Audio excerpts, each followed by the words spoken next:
What's up everyone, this is Anthony from Anthony's Customs, and for this review we're looking at the new Wolverine Marvel Legends Wolverine figure. This is the Astonishing Wolverine in the yellow and blue outfit. It's all flat, it's just a repaint unfortunately. It would have been nice to get some sculpt work on the suit, but it is just a repaint of the X-Force Wolverine that we've seen twice now, which is good and bad. It's good in that it's a pretty decent mold for Wolverine. There's a lot of nice features on it. But it's bad in that the problems that we had before still persist.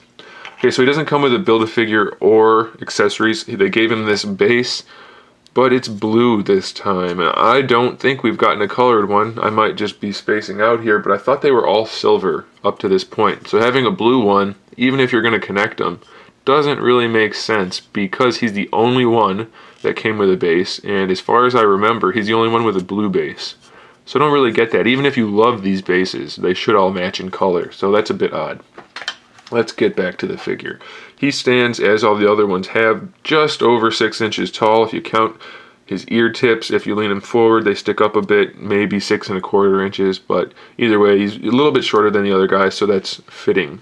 As far as the paintwork goes, some things are good about this figure. Some of them being the line work is really clean. You can see like on the tiger stripe sections, the lines are really nicely done.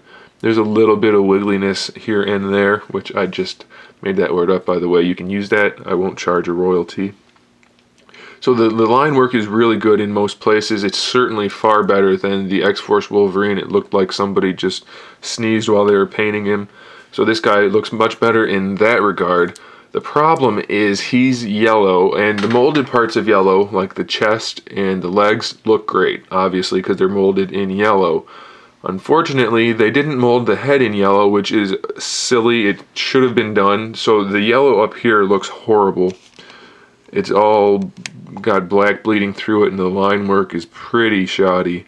So I don't know why they didn't mold the head in yellow and paint the black, which is way easier than painting yellow. And then to paint the face would have been okay because half of the arms are painted anyway, so it would have matched better. It looks to me though like the head was molded in black and then the face in yellow was painted, which is the exact opposite of what they should have done. Because painting light over dark never works as well as painting dark over light. The shoulders were molded in blue, and then they painted the skin tone on there. And the skin tone itself, the color matches the molded parts of the arms, which is the bicep, but doesn't have enough layers, so there's blue bleeding through, and it doesn't look that great. Same thing for the forearms. They molded it in blue, and then painted the skin tone. That's not how they should have done it. It should have been molded in the lighter color, and then painted over with the dark. So don't get that. I'm sure it has something to do with saving money, but that's definitely a flaw for the figure only because it makes the paint job look really bad in some places, especially the head. He also has the silver eyes that I mentioned in the Sabretooth review. I don't know what's up with the silver eyes. They don't look horrible, but I prefer white. White stands out much better than silver, I think, so I would prefer that. His belt is painted in this solid gold color. There's no detail painting at all, so that's a bit of a bummer. The gold works well enough. So, I mean, I'm not going to complain too much about that, but it would have been nice to get it like a wash or at least some detail painting in there. Another thing to note is that he has gold spots on the back of his ear and on his head, and you can see in there behind the ears how bad the yellow paint job is. I know that's in the back of the head behind the ear thingies, but it's still not ideal. So the paint is kind of hit or miss in some ways on this figure. The claws, they are not the nice chrome claws we've seen before, but they have a bit of a metallic sheen to them, so they look pretty good and they fit well on the figure as far as looks go. They are still removable, just like the X-Force ones, so that's pretty good.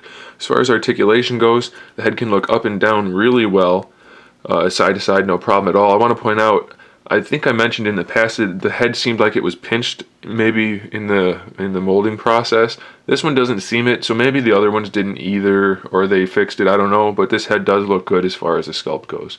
The shoulders are on the butterfly joint with a ball hinge, which is common, bicep swivel, double jointed elbow.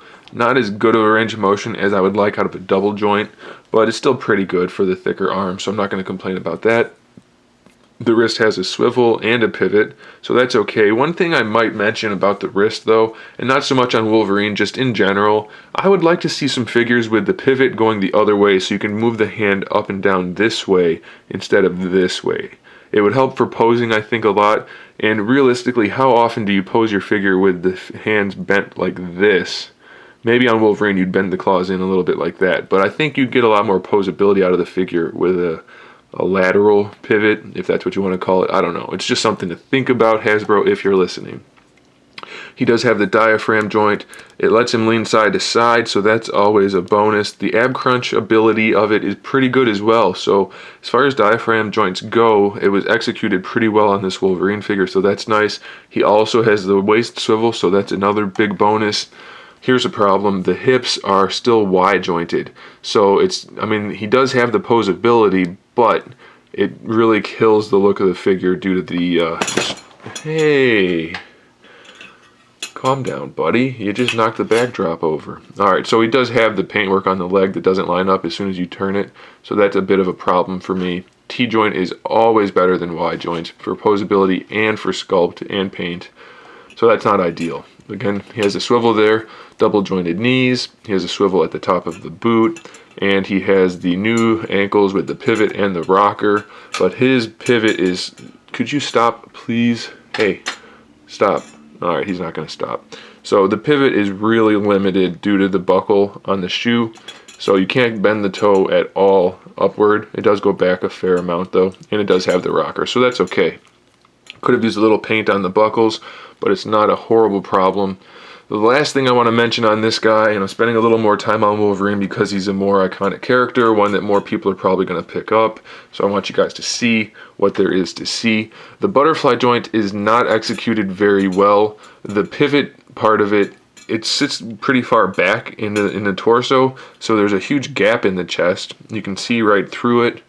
And it's also not as effective because of it. It's pivoted so far back that it looks natural to bend the arms backward, but putting them forward, which isn't that effective. I mean, it looks okay, but it definitely could be more effective.